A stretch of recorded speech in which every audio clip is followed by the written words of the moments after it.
This podcast is sponsored by the Fireman Moving Company. The Fireman Moving Company is the official moving company of WKU Athletics. Not only can they be trusted to move all the coaches in and out of Western, but they can move you anywhere nationwide. The Fireman Moving Company is owned and operated by firemen and is founded by WKU alumni. If you are looking to move sometime soon, give them a call at 270-791-1755 and get yourself a free quote.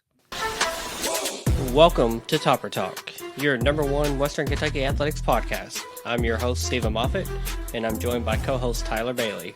Hilltopper Nation, whether it's happening on the hill or on the road, grab those red towels, stand up and cheer, because it's up next on Topper Talk. All right, welcome back, and thank you for downloading and listening to another episode of the Topper Talk podcast. We are your number one source for WKU sports news and information, and we are a proud member of the College Huddle podcast community.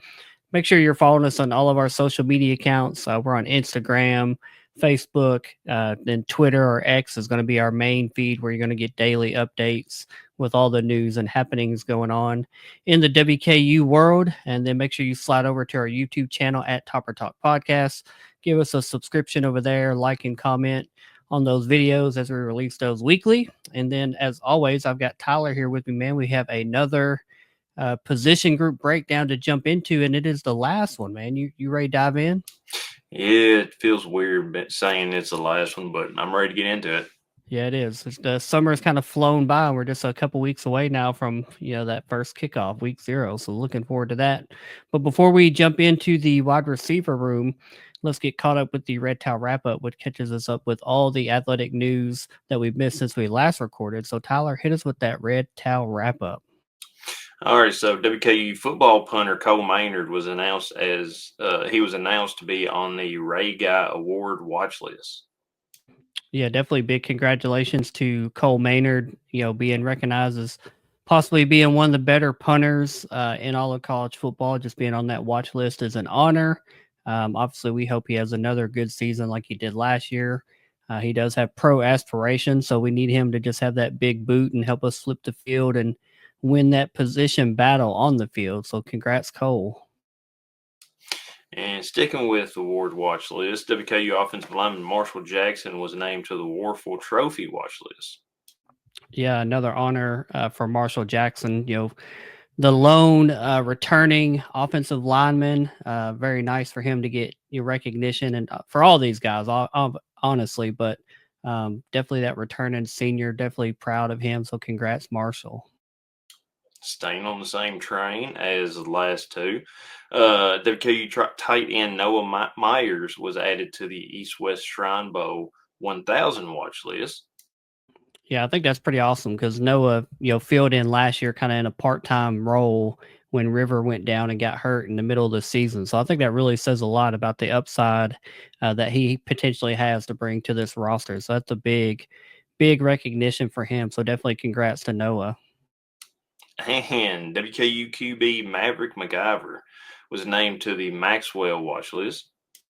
Yeah, the preseason awards and recognition just keep rolling in for Maverick, and I think they're all going to be well deserved by the time we get into the season and we see what he gets to do with this offense. So definitely big congratulations to Maverick as well. WKU football updated their online roster and added a few people who we haven't previously discussed in our position previews.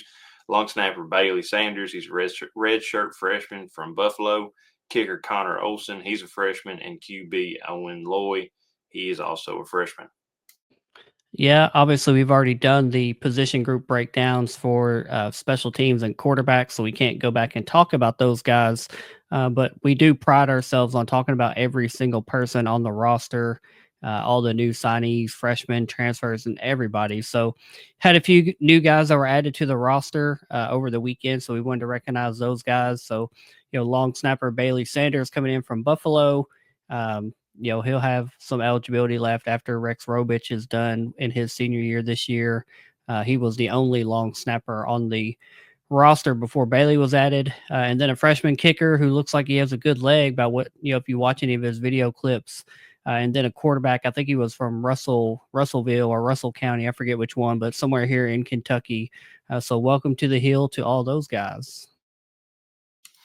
Athletic director Todd Stewart announced he will be doing a monthly Ask the AD video series, which could be pretty interesting.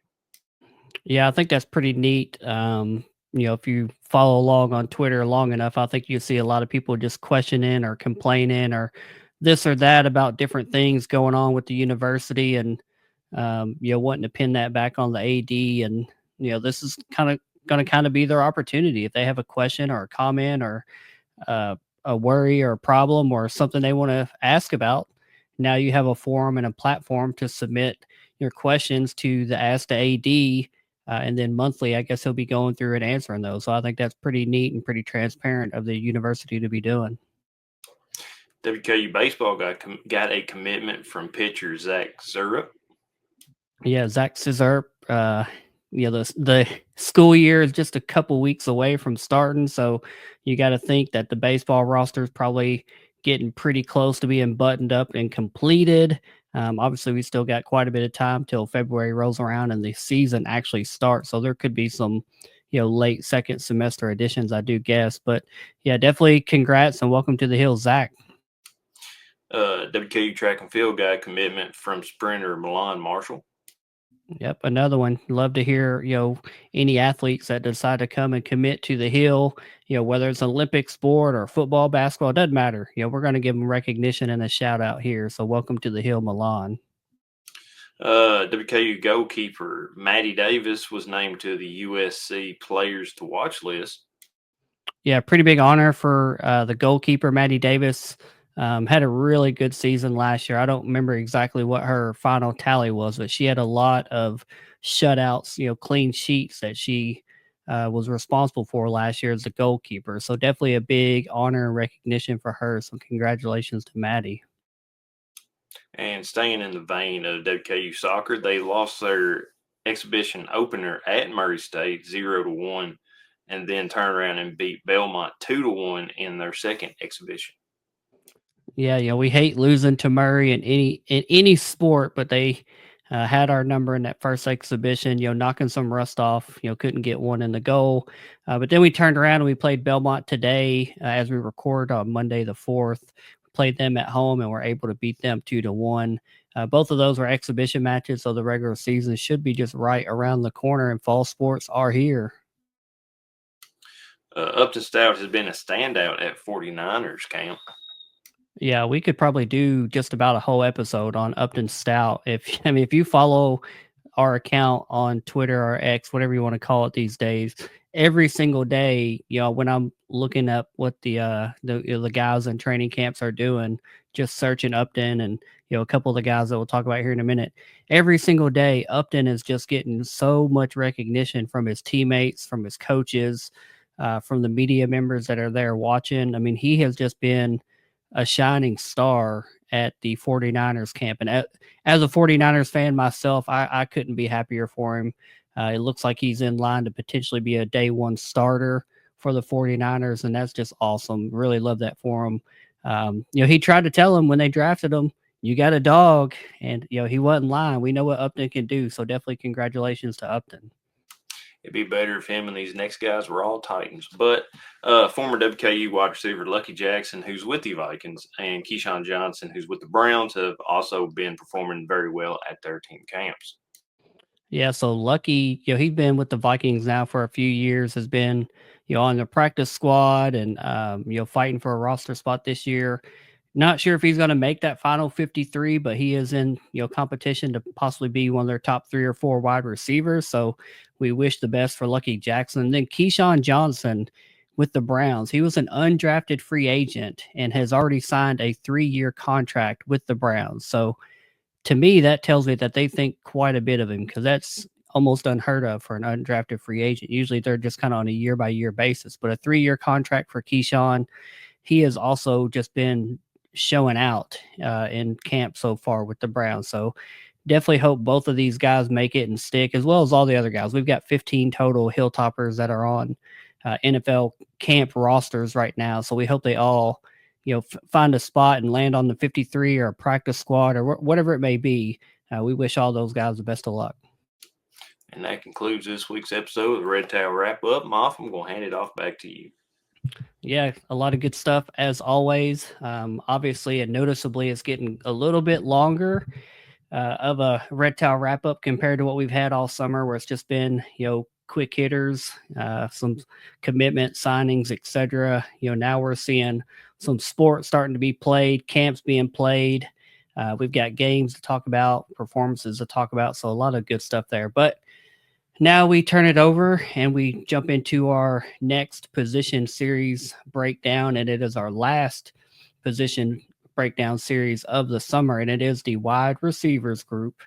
And if you look at Phil Steele's magazine, who we lean on for basically all of our stats, he has them rated as the number one wide receiver group in Conference USA. He has them tied with UTEP as the number one group in Conference USA. And I'll take it. Anytime he says that we're the best in a group position in Conference USA, I think that's saying a lot, especially when we start to read down and talk about some of these guys that we lost from last year. I think that's really just a huge accolade and just recognition for just how good and how deep this room is. So let's talk about the guys that we lost from last year. We just talked about Keyshawn Johnson. He is an undrafted free agent. He signed with the Browns. Is currently in camp with them. We lost Mike Matheson. He's ran out of eligibility. We lost Dalvin Smith. Ran out of eligibility.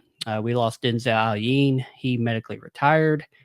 We lost Bryce Childress. He is currently applying for a waiver to get an extra year of eligibility. Not sure if he's going to get that approved or not, but not sure if he's going to be playing for us, even if it does get approved. Not sure what his plans are at the moment. Then we lost Demeek Starling. He transferred to Utah State. We lost Easton Messer. He transferred to FAU. We lost Coy Moore. He transferred to UNLV. We lost Dallin Ponder. He transferred to Tulsa. We lost Jalen Hampton, who transferred to Charlotte.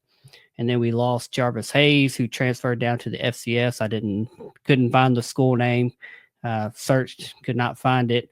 And then we also lost Jax Cooper, who retired from football. So just a lot of names, well-known names, a lot of production in that group that we lost from last year, and still the number one wide receiver room in Conference USA. I think that says a lot about this wide receiver room. But Tyler, tell me about some of these guys we lost and just, kind of what it means to this team going forward. I mean, the WKU wide receiver core, if you watch highlights, I mean, most of the time this receiving core is made up of highlight reels. From Jared Stern, Lucky Jackson, Tywan Taylor. And I think WKU has a rich history of that, especially here in recent times. Ever since Jeff Brom, thank gosh, ever since Jeff Brom, really, ever since he lost that game at La Tech, and then we turned around and ran the conference that season. If you ask me, our wide receiver core has been very good. Our quarterback and wide receivers just link up great. But you look at Keyshawn Johnson. Last year, he had 75 receptions for 925 yards, 7 TDs with a long of 51 yards. You look at Easton Messer, he had 55 receptions, 783 yards, 4 touchdowns. Dalvin Smith, he had 31 receptions, 406 yards, 4 touchdowns. And both Easton Messer, he had the long reception of 64 yards. Dalvin Smith had a long of 65. You got Elijah Young, running back, still getting some good yardage in.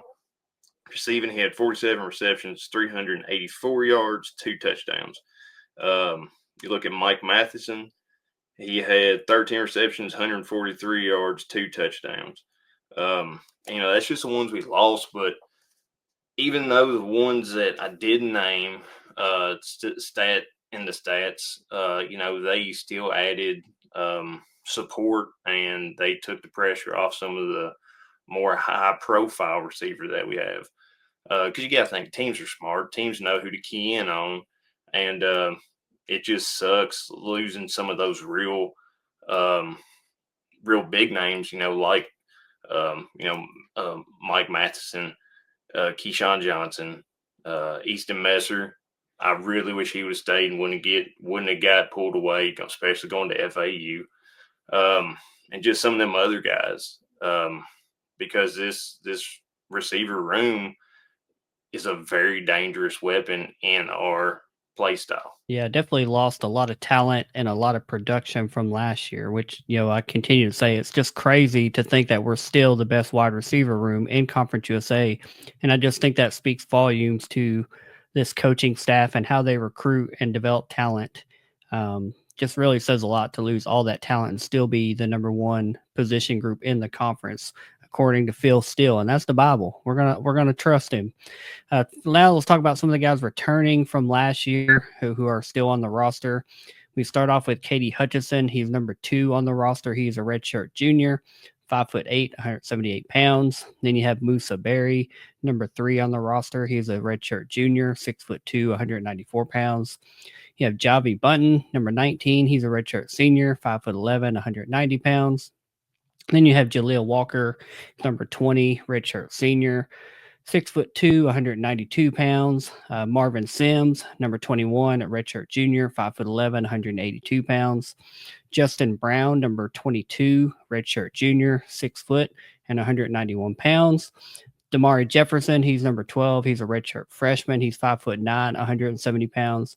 And then lastly, Cameron Flowers, who's number 4 on the roster, redshirt freshman, 5'11", 182 pounds. So again, with all the talent we lost, we still returned several guys here who are known entities, and we know that they're going to help us produce this year. So Tyler, what about these guys that are returning to this year's roster? All right, so the guys who return, like Cameron Flowers, he did play in 5 games last season, most on special teams, but he did get 1 catch for 13 yards versus Kennesaw State. Katie Hutchinson, I'm a big fan of him. He played in 14 games, had 383 yards on 25 catches, and also had 51 yards on 8 rush attempts.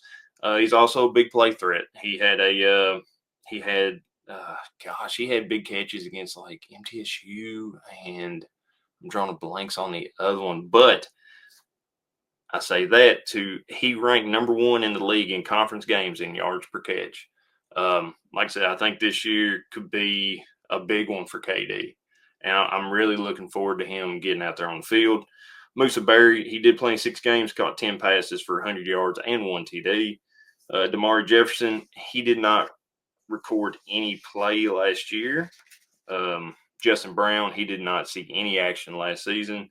But you got to think him and Damari, they both sat behind great receivers the last few years. And they obviously picked up skills from them, picked up play and how to play the position better from them, learn stuff. So I think that's definitely going to help them in the long run. Justin Brown, he did not see any action last year either. But I think the guys are going between them and the coaches, between seeing what is expected of them and the coaches instilling more into them, I feel like this is going to be a great core this year that we're bringing back. Yeah, definitely several guys that I'm expecting a lot out of. Katie Hutchison was at the top of that list, and that wasn't by accident. Number 2, he changed numbers on us. He's number 2 now.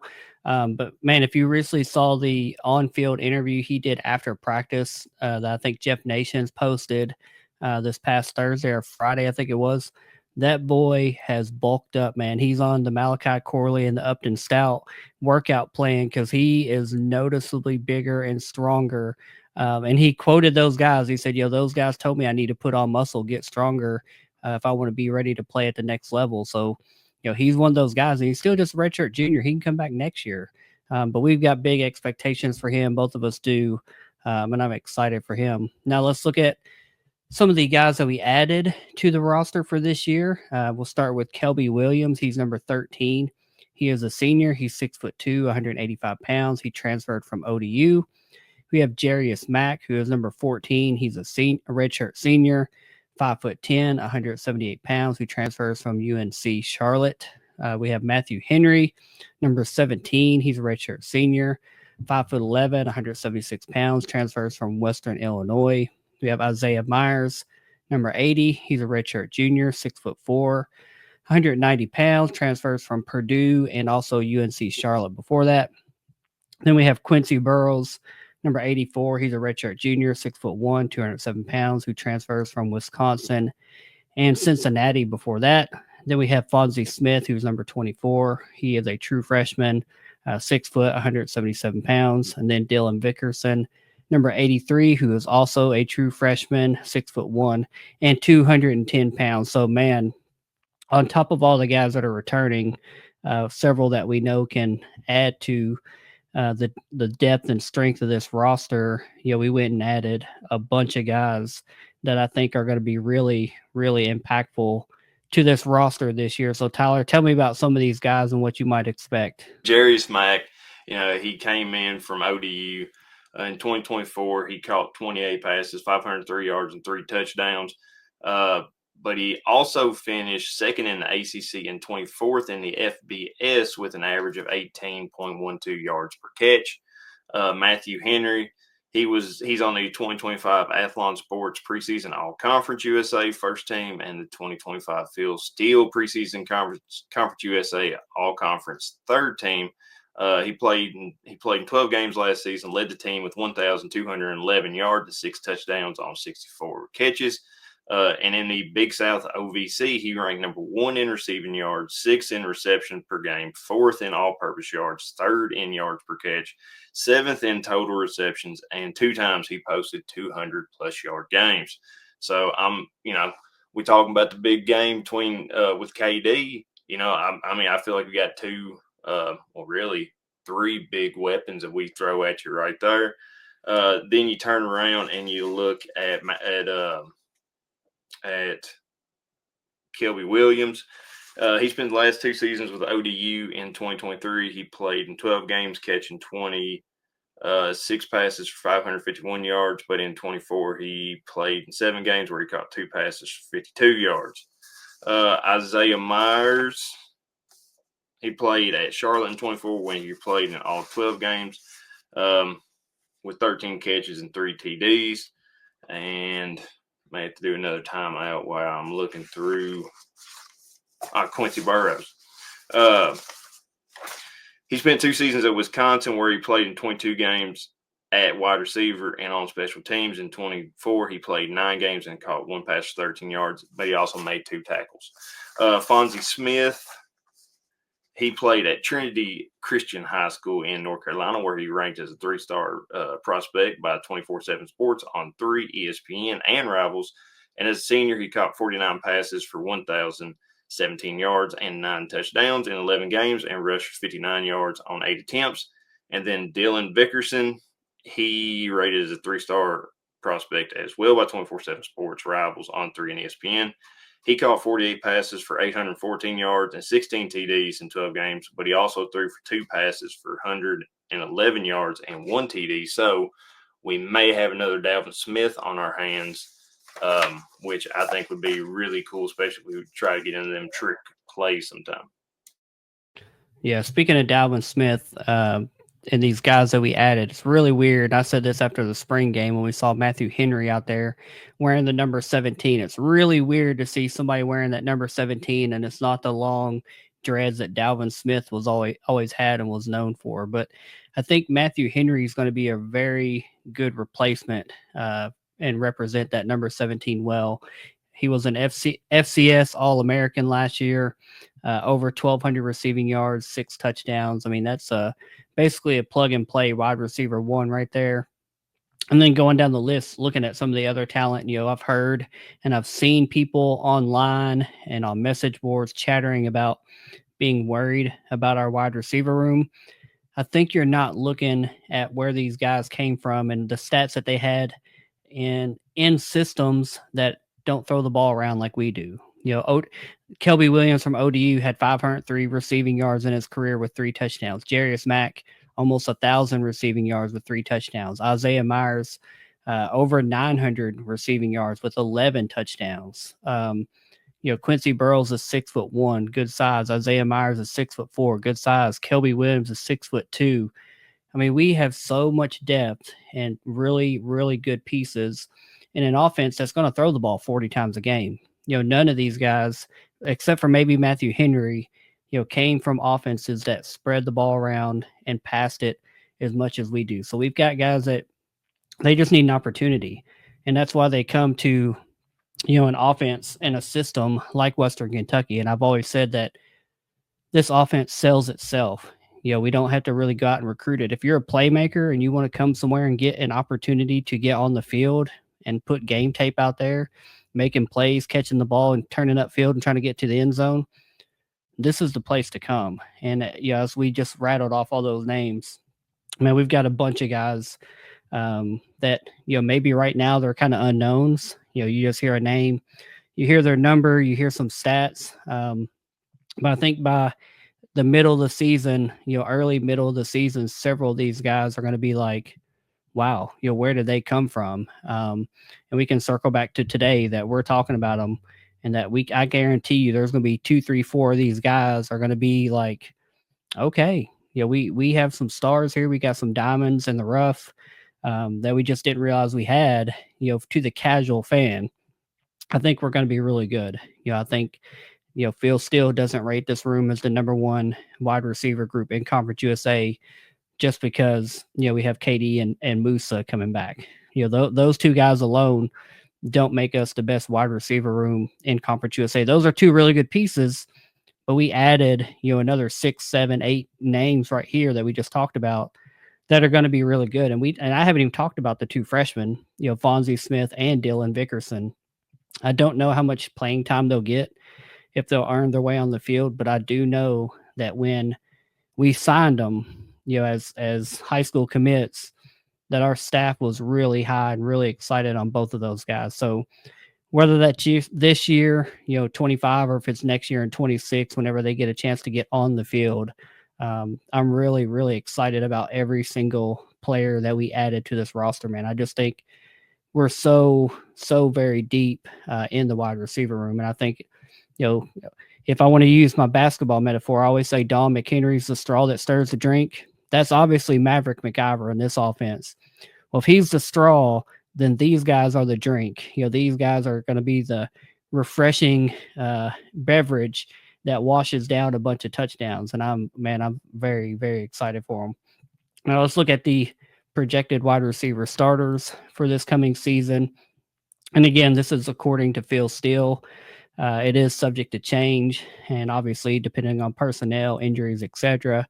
But the projected starters are Katie Hutchison, Kelby Williams, and Matthew Henry. And quite frankly, that's a really, really, really good top three that I would put up against. Obviously anybody in Conference USA. I'd put them up against a lot of P4 schools as well.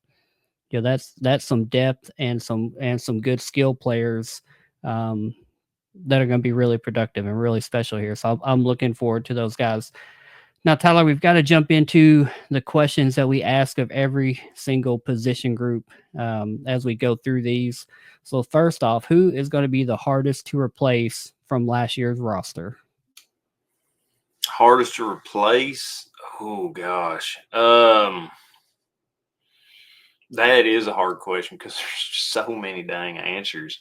I'm going to throw it to Keyshawn Johnson. He was a great player the 1 year he was here. He came in, he earned his stripes, and he just balled out every Saturday or every midweek game that he was out there on the field. He just balled out, and I think that's going to be a hard one to replace. Yeah, I forget what Keyshawn's final stats were on the year, but it was something like 93, 94 receptions, like closing in on 100 receptions. He just had almost 1,000 yards, if I'm not mistaken. He had a really big year last year, so I think he's by far the hardest to replace. Easton's up there. Easton transferring to FAU is hard to gonna miss him. It's hard to swallow losing him, but I think we've got a couple guys on the roster that are gonna slide right in, to that opportunity to be that slot receiver, and are gonna shine. So I've got to give it to Keyshawn. It's always tough to replace your wide receiver one, and we've had to do that 2 years in a row now with Malachi leaving a couple of years ago, and now Keyshawn leaving. That's obviously shoes that somebody's going to have to fill, but it's a whole lot of targets and a whole lot of opportunity for production. Tyler, who have you got for your breakout player in 2025? Well, see, I feel like Musa was, his freshman year and his sophomore year, um, he had been used. So I'm not going to give it to him for a breakout player. Um, I'm going to go with Matthew Henry. Coming in from the smaller school, and I feel like he is going to explode this season, and I am here for it. Yeah, I think last year we were saying that about Keyshawn Johnson when he came in from Alabama State. What did we know? What did we know? He only came in and had almost 100 catches, 1,000 yards, a couple handfuls worth of touchdowns, and is now playing in the NFL. What do we know? So I think Matthew Henry is a good selection there. I'm not going with Matthew Henry, even though I think he is going to be a special player. I'm actually going to go with Cameron Flowers, who, if you remember back to the spring game, had just a really impressive spring game. Seemed to be a popular target with Maverick McIver, and just recently earned a jersey number change to number 4, which may not seem like a big deal, but Tyson Helton is very picky about giving out those single digit jerseys. And if a redshirt freshman just earned that number 4 that Mike Matheson just took off, I think that says a lot about what Tyson thinks and expects of him. And I think Cameron, he could be one of those players that comes in and battles for a slot position, can possibly play outside and be a little bit of a trick or a gadget player. Give him the ball on the screen and let him go make a play. I think he's going to break out and have a really good fall this year. So I'm looking forward to that. Give me Cameron Flowers. What about your MVP of the wide receiver room for this year? I'm gonna give MVP to KD Hutchinson, because he has been here. He's had big seasons. The last season, the year before that, and I mean, man, especially when I play in college football 26, he's one of the most reliable receivers that I throw to. So I'm gonna go with KD on that one. Man, this was tough because I was right there with you. I wanted to take KD. I also purposely didn't choose one of these two on my breakout player because I wanted to have a different player for each of these questions. But I'm not going with KD Hutchinson, even though I think he's going to be an invaluable player to this offense. I'm actually going with Matthew Henry, the FCS step up to the FBS and Conference USA. It's hard to argue against 60 plus catches, 1,200 yards last year, man. That's just production. It doesn't matter what level you're playing at. If you can catch the ball and turn it into 1,200 yards receiving, you have come to the right offense. Just get open, catch the ball, and we're going to put you in position to be successful and have a lot of production. So I think Matthew Henry is going to be that guy this year. Like we were saying last year about Keyshawn at this time of the year, like, man, watch out. He's special. He's showtime for a reason. Get your popcorn and enjoy the show. Matthew Henry might not be as flashy, but when you see that 17 out there, you're going to be like, man, is Dalvin back again? Did he cut the hair off? No, that's just Matthew Henry out there continuing the tradition for 17. So give me Matthew Henry as my MVP. Now, Tyler, what have you got for your bold prediction for this year? All right, so bold prediction. I think I'm going to go with a single season career, receptions record, or I'm sorry, receiving yards record. And I Do you think know? it's Do you know what that is? yes, I do. I didn't say he's going to be number one for single season, Woo! unless KD has an amazing uh, season. But I feel like next year could be maybe career, but this year I'm just going to go single season. Um, let's see, Mitchell Tinsley, he leads it. He has number 4 spot with 1,402. Jared Stern with 1,902 tops it. I don't think we're going to see that this year, but I do feel maybe we're going to have a 1,425 reception yards, which would put you uh, really number 4. You'd knock Mitchell Tinsley down, and you'd be behind Taywan Taylor with 1,464. But I said he's going to have 1,425, so that's going to be a receiver. I'm not going to say which one, but someone will take over the number 4 spot this year.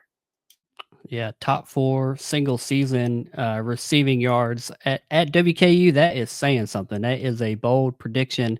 Mine maybe isn't as hot as yours, but maybe it is. I don't know. I think we're gonna have 2 different wide receivers go over the 1,000-yard mark, and both of those receivers are gonna have 10 plus touchdowns. That's how much faith I have in Maverick and Rick Bowie, the offensive coordinator, and just this offense. I think this offense is going to be much improved from last year. Um, we're going to spread the ball around a little more, a little better. We're going to average more than 25 points a game that we did last year. And you got to have playmakers. You got to have guys going out there and catching the ball and getting upfield.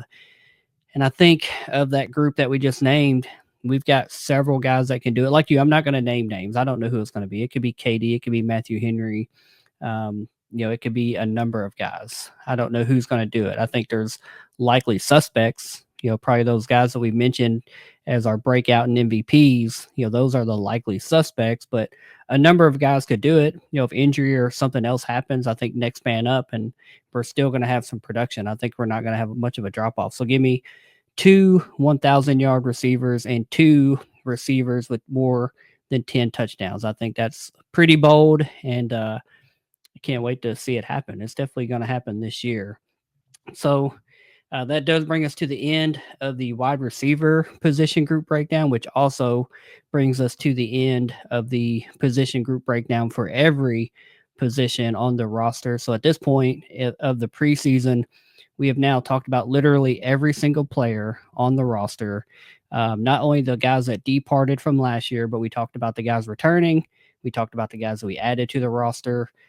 Who we thought was going to be hardest to replace for every position, the breakouts, MVPs, bold predictions. I mean, we've covered them all, and it's been so much fun. Like we've said, the last couple of years doing this, it's really a fun exercise. It helps you and I get better acclimated with the players, who the new names and faces and numbers are, and hopefully helps the people listening, kind of know, who to expect and what to expect from those people. So hopefully it's helped you all listening. I know it's helped me. It just helped me. It helps me better understand this roster turnover because I mean, just in today's day and age with the transfer portal, NIL, revenue share, this is not going to go away. This is going to be an every offseason thing where we're talking about. We just lost 10, 11, 12 players from a position group and we added 15 players to the position group. There's going to be a lot of people that you need to know about, and if you're not combing over, the portal trackers, which there's 2 or 3 of those, the online roster, which, is updated, every couple weeks or months over the summer, you're going to miss somebody. And if you're not keeping up with every single commitment or following us on Twitter or on the message boards, etc., where those updates are coming in, this is going to be your best way to find out all that information is just listening to each of these episodes, hearing what we think about the new guys or the returning guys, and just who's going to be the strength of the roster or the projected starters. And man, it's crazy that we're wrapping the position series breakdowns done for the summer. The next episode next week will be our season predictions and preview. And then we're talking about week 0, talking about Sam Houston coming to the Houch and, predicting how that game's going to go. Obviously, super excited for that. We're just 19 days away now from kickoff, less than that as we record pretty late at night on Monday. So, Tyler, man, it's been a lot of work, obviously, a lot of research, a lot of fun. But, man, we made it to the end, and now we're just that much closer to kickoff for the 2025 season. So go ahead, hit us with your final words, and then take us on out of here. Yeah, it is crazy to think that here in a few weeks we'll be hearing them pads pop and the crowd get loud at Houcher Smith Stadium. But I mean, that's one thing I'm here for. As a Hilltopper fan, you can't ask for anything more. Hopefully, it's a beautiful, fall / summer day. I guess summer in August, but hopefully be a good week 0 game. With a lot of people there wearing red, of course. But no, like I said, I love doing. As you said, I'm going to echo what you said. I love doing these positional breakdowns because it helps you as a fan learn more about the guys, which That's what these players want. These players come to play football, and they want to represent the school. They put the name on the front of their chest, and I'm proud to support them guys all I can. And if we can get their name out and get more fans to know about them, that's even better. Um, but I would like to say, in my first year as Dynasty in college football, I beat LSU.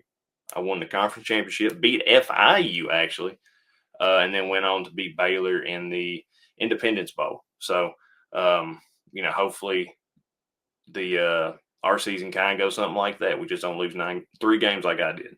Uh, it I can't believe the season's just about here. It's crazy how fast this year's flown by. Before you know, it's going to be getting cold again, and that's something I will not look forward to. But as long as I can go watch some WKU football and WKU basketball, sports in general, I'm going to be happy about it. So with that, Moth, who has it better than us, dog? Nobody, buddy. You know it. Go Tops. Go Tops. Later, guys. See y'all.